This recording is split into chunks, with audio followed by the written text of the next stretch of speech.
Raising women's voices, one story at a time. Welcome to the She Said Project podcast.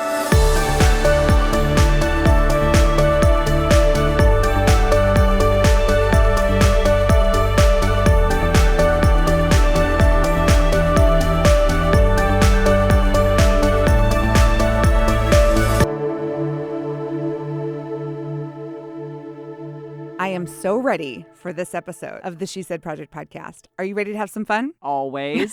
Duh. Yes. It's a party at the She Said Project. I'm Jeanette, your co-host, your host, your co-host. We're hosting. We're hosts. We're hostess with the mostest. There we go. You know, I'm the director of That's What She Said in many cities these days. Yeah, I don't think you sleep. I'm the co-founder, which is code for I just stand around clapping for everything Jeanette does. Well, I don't want that to be the case, but I do. Well, it works great for me. I always tell people it's like an open adoption, birth mom, adoptive mom, come visit anytime. I'm raising the kid. What do you think? They're happy. They're healthy. Everything's okay. Your baby's growing. We're in 14 cities. We're in our 10th season of the podcast. I am so proud and excited and exhausted, but really it's all because of the mission you guys set at the very beginning. Women need a microphone. Women's voices deserve to be heard. And let's start here. And you started with a one-night storytelling event in Champaign-Urbana. I thought you were going to say One Night Stand, and I was like, I thought we weren't talking about that. That's for a different show. That's a different show. But the thing is that women have been telling stories since the dawn of time. So like we didn't have any big grand idea. The only thing that we brought that was different was we just had a microphone. You had a stage and a microphone, and a lot of people who showed up and said, yes, how can we help? And I was one of those meager people in year 3. I cornered you in a parking lot, said, how can I help? And I think one of the most fascinating things about this journey was the things that you shared that were stressors for you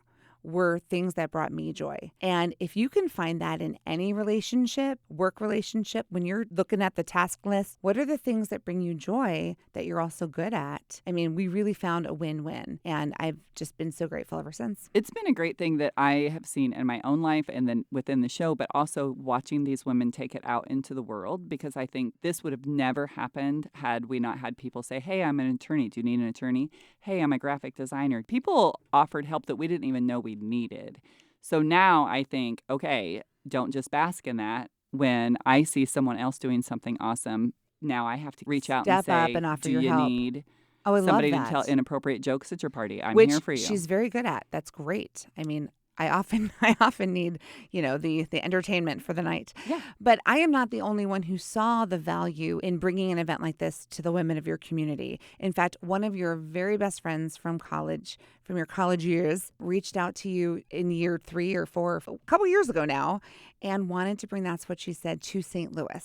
It's the whole thing of women connecting with women supporting women. And Jenny Miller Pratt is one of the most supportive people I have ever met. She makes you feel like you're 6 foot tall. Wait, I am 6 foot tall, but makes me feel bulletproof. She's so wonderful. And she had been that person for me in college. So then to get to go to her community, to St. Louis, which is a city I love very much, and then to see her doing it with all these other women and seeing her build up and support and put a microphone in front of them. Pretty fantastic. Yeah, just to show up the day of the show, sit in the audience and go, let's hear what the women of St. Louis have to say. And today's guest is from the 3rd That's What She Said St. Louis in 2024. Yeah, we're so excited to welcome her to the show.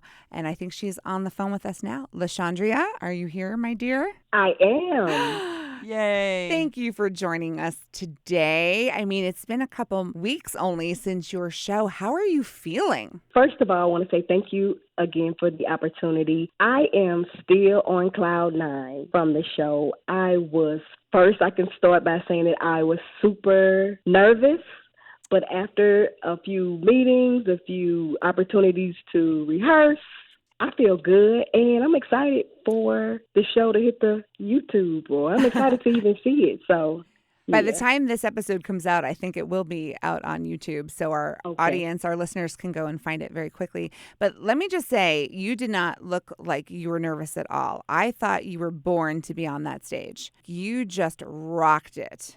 So what I wanted to do was, and the reason that it felt like that, because I wanted to tell my story so that the audience could actually relate to me on a personal level, just to see me as a source of strength, wisdom, and some empowerment, and invite women to be more encouraged and resilient. It took a lot because I was sharing a story that I had held in for over 20 years. But once I got in front of the stage, I was just like, I'm just going to say it. And it happened. And I believe the audience enjoyed it.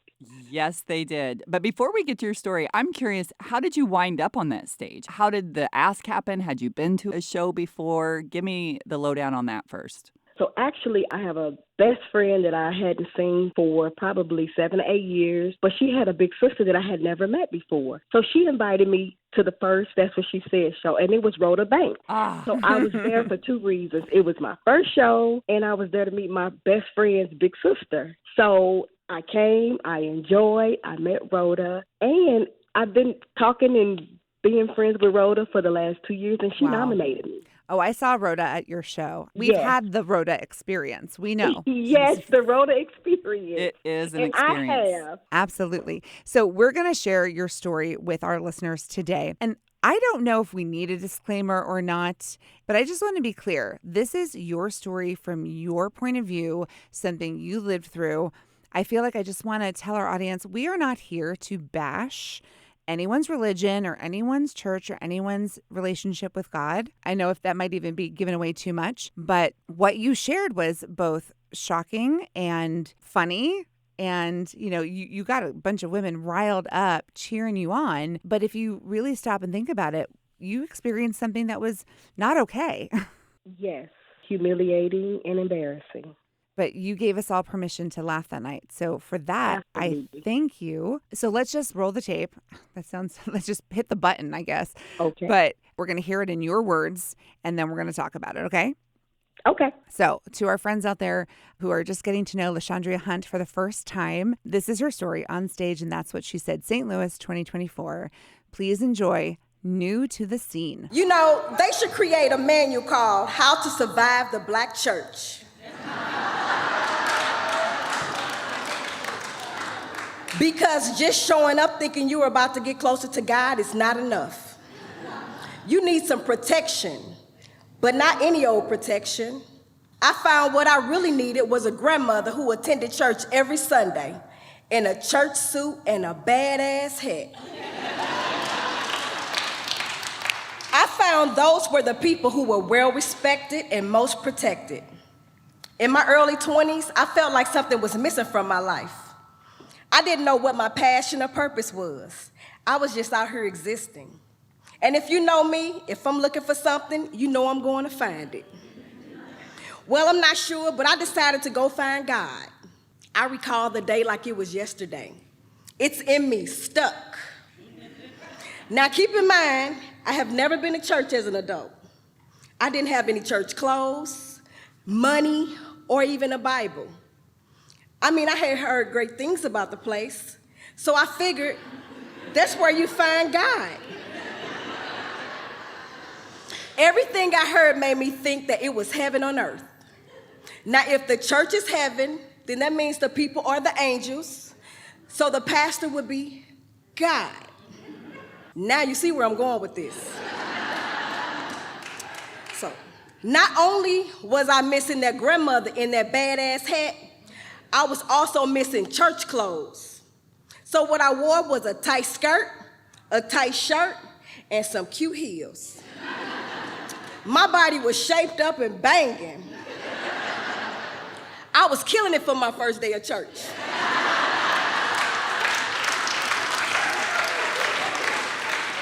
I walked in, and I was greeted by smiling faces and what I thought were very nice people.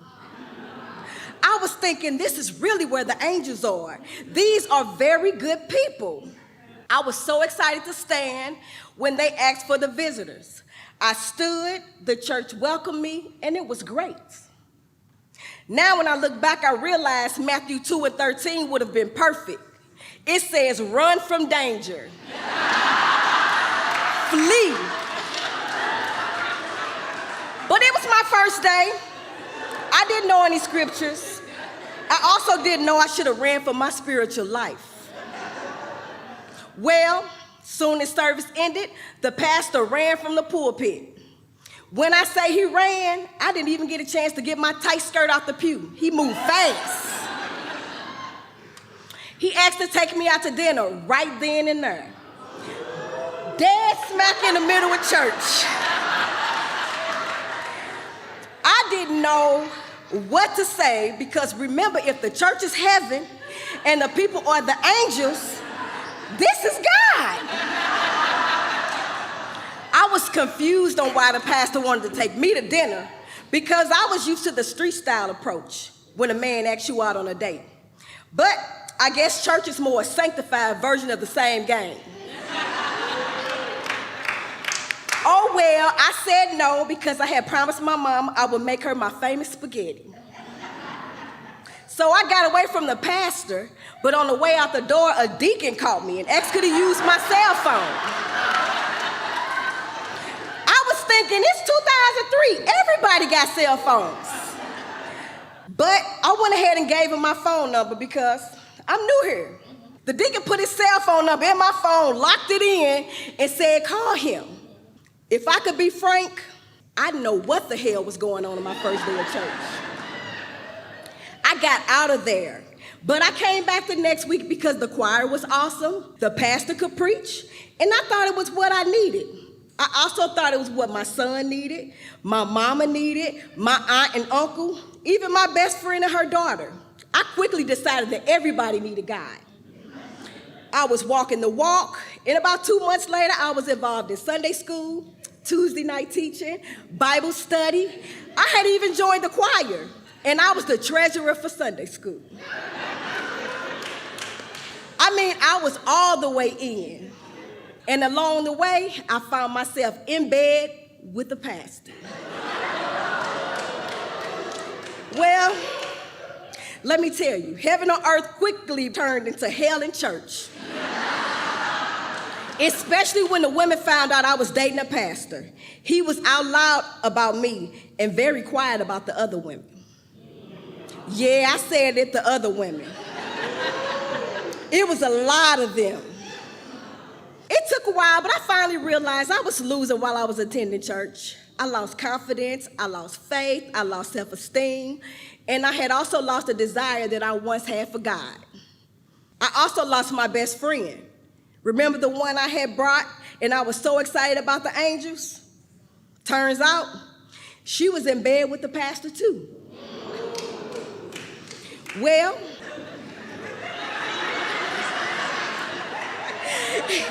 I got a friend right here. Well, I finally knew that it was time to go when I realized the women of the church were being intentional about hurting me. They were mean. And if you don't know anything about the black church, well, the pastor's wife is called the first lady, and I overheard somebody call me the second lady. Those were fighting words because I'm second to none.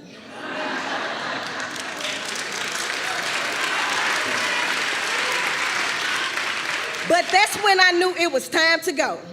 It was too much, so I left. I spent some time depressed, but not a long time, though. I still couldn't believe I went to church to find God and got hurt. So after spending 4 years looking for God, I had decided he was going to have to come find me. And I'll be honest, I was kicking it. I was loving every minute of it. I was traveling to new places. I was partying with friends. Drinks was flowing, club hopping like there was no tomorrow. I was living life to the absolute fullest. And somewhere in the mix, I even found true love. I met my person, I had another baby, and I thought I had it all. But every now and then, I catch myself wondering, is there more to life? I still had that desire to find true passion and purpose. But little did I know my cousin Adrian would be the guide. Randomly, my cousin asked me to coordinate her wedding, and I said no. Because I had no idea why she would be asking me to do something so big. There's no way I could do that. She told me I was bossy and a good planner and said, yes, you could do that. Well, I finally agreed, and on July 5th, 2017, I coordinated her wedding. And let me just say, I did excellent. It went great. It was perfect, to say the least. And here's the crazy thing. Instead of going out looking for God, I found something even better. I found something I was able to do from my heart, and it came very easy. Now, 21 years later, I'm a wedding day coordinator. I am the proud owner of Shine Love Events.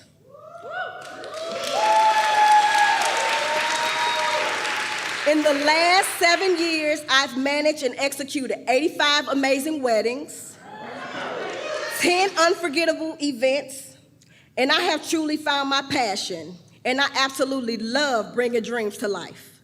What I've realized is that this passion and strength was always inside me, waiting to be discovered. I didn't need a manual, an outfit, or even a grandma with a suit and a badass hat. Though I still wear banging outfits, what I needed was already within me. God has been my guide from the start, and as I continue this journey, I know I am capable of rising, thriving, and shining right where I am. Okay, wait. Before we go on one more second, I have to ask you, this is all coming clear in my mind. I was in the front row, and there was a fabulous group of men behind me. Were those your fellas, your boys? Those were my brothers Oh, wow. and my son. Wow. Okay. They have never heard the story before, and they were so proud of me. Oh my gosh, I can vouch for that. They were behind me. So I sat down and they looked a little like deer in the headlights. And I said, hi, is it your first time? And they said something like, yeah, how'd you guess? What was the first clue? And they were so proud. And they said they were there to watch someone. And they cheered so loudly. And you could just feel the love. I was like, I don't know who these fellas are, but they are fantastic. I should send you, I have a picture with them because Please. it made my heart so happy to see. I knew that one was a son and that two were brothers. And Yes. that just made my heart so happy to see that. So sorry, that was just a side note. But as I was thinking back, I'm like, wait, I bet that was your family that I got to meet. It was. I'm Oh. just smiling. Oh, No, the whole audience was surrounding you that night because, again, you were charming and funny and amazing. But the story that you shared, you are on your search for spiritual health and guidance and love and a relationship with God, whatever that needed to be for you. And you found people who were in positions of power who didn't act very godly, in my opinion. That's right. And you survived. I absolutely survived, and it shaped me into the woman that I am today. But you said you And for haven't that, you haven't said that story out loud in how many years? I've never said it out loud, but it's been 20 years that I've been holding it in, that I've been silent. how do you feel now? Yeah. How did that feel afterward? I feel really, really good, but I feel like I've moved past the embarrassment. I've moved past the humiliation. I can have a conversation about it. I can empower someone, and I can also let women know that you're not the first and you're not the last. But we can absolutely get through this. We can get past this. So with that, I feel like it just gave me more room and space to grow. Well, the feedback, I don't know if you could feel it from this stage, but women were losing their ever-loving minds, either laughing Really? or nodding, or like you clearly hit a nerve that people connected to your story. And I wanted it to be that way, and I wanted to end. I didn't want to bash anybody, but I wanted to tell my story. I wanted to tell it my way, my personality, but I also wanted the end for God to get the glory and for people to see me for where I am now, not for who I used to be or what I've been through. That was So that was very important to me. Yeah, that was just one experience, one slice of time. That doesn't define church or your relationship, but I love how you opened it. There should be a guidebook for this because Absolutely. you jumped in sight unseen, and unfortunately the first impression wasn't a great one, but you didn't give up. You found what you needed. It just took a little bit more time. Right. And then you give back, like you get involved. You want to make the world a better place. You want people to find, God or whatever it is they need to feel whole. Yes, absolutely. I still want people to know that, that was my experience, and I made it out, so it could be their experience. I didn't want to bash anyone. I didn't, that's why I wanted to say it in my way. I wanted to be funny, but I still wanted people to know that, there's other ways to find yourself. And then it may not come when you think it should come or when you think it should be there. It took me, 21 years, and here I am now. Yeah, but people should be held accountable for their actions. It isn't one church or one group, it is an individual who made a bad choice and should be held accountable. And that's for every woman who feels like they cannot tell their story, who have been through something or someone victimized them, and like you kept quiet for so long, and you found quite a big stage to let it all out. But I want to use this opportunity to just tell women who have been through something traumatic that saying it out loud is so healthy and so important. And if something happens, you need to talk about it and you need to find help. You didn't just survive, you thrived. It was just so great to see you and such it coming from what appeared to be such a place of healthy lifestyle, and you were up there just shining like a diamond. And I thought, oh my goodness. Anne Lamott, an author, said, if you didn't want me to write bad things about you, you should have been nicer. So I was like, I totally agree with that. You don't want me to tell the story. You shouldn't have great. behaved like that. That's Absolutely. right. That's Absolutely. Right. But I just want people to feel encouraged, and be able, like you say, be able to share their own story. And with me, I have a passion for helping women. I love women. I love being a woman. I love empowering women. I love giving advice, mentoring. So this right here was something, like I said, I held in for so long. This gave me a platform. I would have never thought in a million years. I didn't know. I know I wanted to tell my story, but I never thought that I would get this opportunity. So I'm thankful for that just as a whole. Loud and proud, my friend. And I love that you shared in the second half of your story that you found your calling. I did. Yes. And you're good at it. I was just telling my friends today that when I hit 100 weddings, I'm going to throw this big party. So right now I am probably 7 weddings short of my 2025 goal. So yeah, so I'm very excited. I love exactly where I am. I feel like I'm in the place that I'm supposed to be right now in my life. Married, got a son, got a successful business. I couldn't expect anything better than where I'm at right now. I feel like I'm just where I'm supposed to be. and you have so many new best friends. It was so obvious how much the castmates loved each other. Every person that went up there, you could just see the women behind them, literally behind them, holding them up and laughing or nodding. You guys really seemed to be a close cast. We went from 10 to 9, and I'm not sure what happened to our 10th person, but the nifty 9, we bonded. And what's really funny is after when I received the text message to come on the show, I was having dinner with Ashley, who was the first one, was the cancer survivor. So we have absolutely connected. We are friends. We text message, and I just build relationships with new women from different backgrounds. And for that right there alone, I'm thankful because that's growth for me, meeting new people, creating new bonds and relationships. So, yeah, the nifty 9. That's what makes life worth living. Powerful relationships, people that you trust, people that lift you up. I don't think there's anything more valuable. That's right. I agree.